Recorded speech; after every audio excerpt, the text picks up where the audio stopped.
माता पार्वती ने 108 जन्मों की घोर तपस्या के बाद भगवान शिव को पति के रूप में पाया था। एक बार भगवान शिव मां पार्वती को ब्रह्म ज्ञान देने के लिए सृष्टि की कथा सुना रहे थे। कथा सुनते सुनते मां पार्वती किन्हीं दूसरे विचारों में खो गई। जैसे ही भगवान शिव को इस बात का एहसास हुआ कि मां पार्वती उनकी बातों पर ध्यान नहीं दे रही हैं, तब उन्होंने मां पार्वती से पूछा कि क्या आप मेरे द्वारा सुनाई जा रही कथा को सुन रही हैं।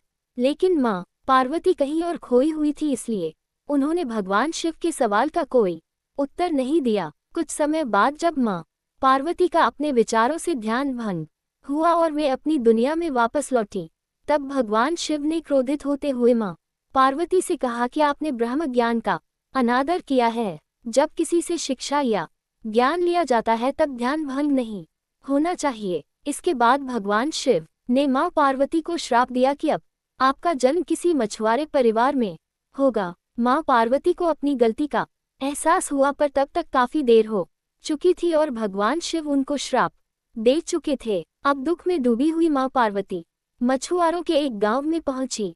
इस गांव के मुखिया की कोई संतान नहीं थी।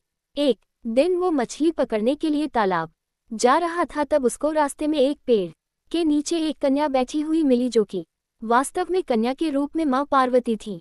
तब मछुआरे ने इस घटना को प्रभु की कृपा समझा और उस नन्ही कन्या को अपने साथ अपने घर ले आए। मां पार्वती उसी घर में कन्या के रूप में रहने लगी। इस तरह मां पार्वती को अपना एक जन्म भगवान शिव के श्राप के कारण मछुआरे के घर में काटना पड़ा।